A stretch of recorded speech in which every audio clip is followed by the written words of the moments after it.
오늘도 왔는가? 항상 좋은 일만 있으면 얼마나 좋을까? 하지만 인생이 좋기만 하면 재미없지. 내 얘기를 들으러 와준 우리 멋쟁이들. 오늘만큼은 좋은 일 하나는 꼭 생길 거야. 2004년 9월 14일. 전남 광주에서 일어난 일이야. 당시 22세 피해자는 사범대학 미술교육과 4학년에 재학 중이었어. 그날 아침 엄마는 딸을 위해 도시락을 쌌고 딸은 임용고시를 준비하며 힘들어했다고 해. 전날 오후 9시까지 수업을 듣고 학교에서 돌아온 딸은 피곤했는지 그때까지 자고 있었어. 엄마는 식탁 위에 도시락과 딸의 차비만 3,000원을 놓고 오전 8시 55분쯤 테니스 동호회 원래 대회에 참가하기 위해 집을 나섰다고 해. 아버지는 일찍 출근을 했고 피해자의 오빠는 다른 도시에서 학교를 다니고 있어서 집에는 피해자 혼자 있었지. 시간이 흘러 오후 8시 30분경 모임을 마치고 돌아온 엄마는 도시락과 딸의 가방이 현관 앞에 내팽개쳐져 있는 것을 보고 불길한 느낌이 들었어. 현관부터 시작된 핏자국은 딸의 방으로 이어졌고 문을 여니 딸의 모습은 양손이 등 뒤로 머플러로 묶여 있었고 하의가 완전히 벗겨져 있었으며 얼굴 전체가 테이프로 감겨 밀봉된 채 끔찍한 모습으로 엎드려 있었어.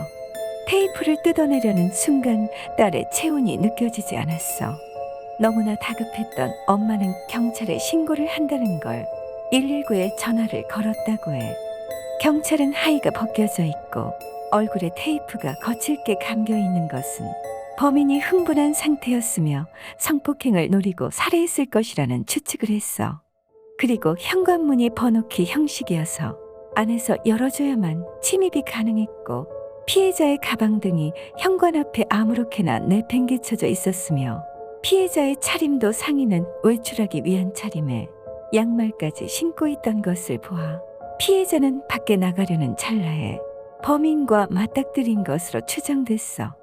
부검 과정에서 테이프를 제거한 얼굴은 심하게 맞은 듯한 상처들이 많았고 머리에도 상처가 7군데나 있었어.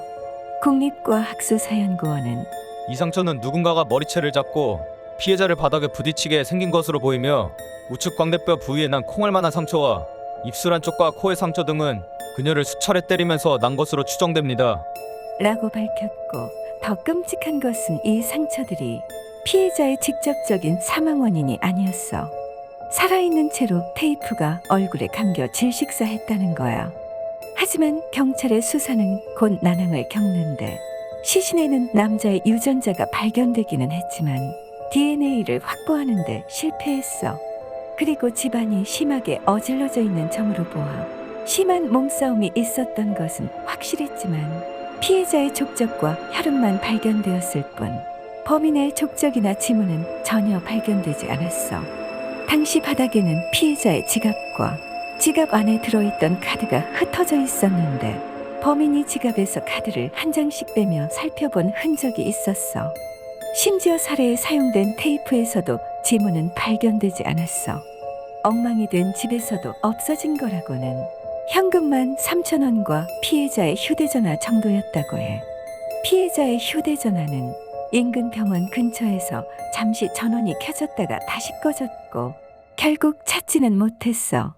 혹시 원한에 의한 범행의 가능성을 두고 피해자와 그 가족들 주변을 조사했지만 연결고리를 찾지는 못했다고 해. 경찰은 부검을 통해 피해자의 사망 시각을 오전 9시에서 10시 사이로 추정했고 사망한 피해자의 사망 추정 시간 직전 14층과 15층에 사는 주민들이 정체불명의 남자가 문을 열어달라고 했지만 열어주지 않았어요. 라고 증언했어. 15층짜리 아파트였고 피해자의 집은 13층이었어. 그리고 피해자 방의 컴퓨터에는 오전 10시부터 1시간 반 동안 인터넷을 사용해 증거인멸 등을 검색한 기록이 있었어. 그러니까 사망한 피해자를 침대에 둔 채 태연하게 컴퓨터까지 사용한 거야. 피해자 집의 아래층에 살고 있던 주부는 오전 10시부터 11시 30분쯤에 위층에서 쿵쿵대는 소리가 났어요. 라고 증언했고 위층 주민은 정체불명의 남자가 사라지고 난 후 11시쯤 출근하려고 엘리베이터를 기다리면서 우연히 아래층 계단을 보는데 스포츠형 머리를 한 남자 2명을 봤어요. 라고 증언했어. 피해자의 아파트는 당시 폐쇄회로 CCTV가 한 대도 없었고 이 사건 이후에서야 설치를 했다고 해.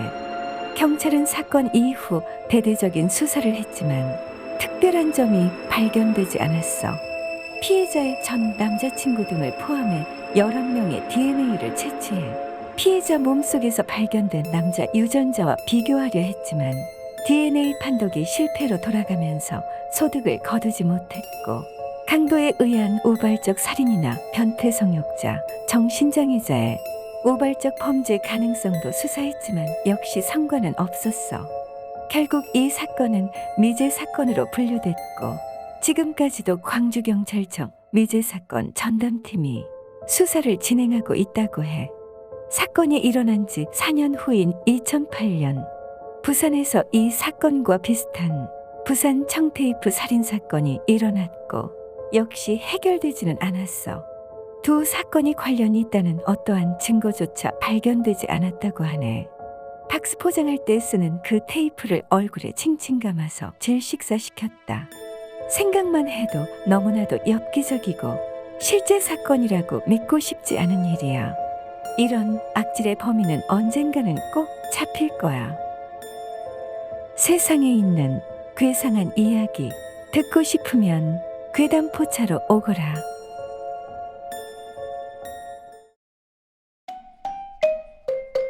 거기 있는 멋쟁이 구독하고 가지 않으련?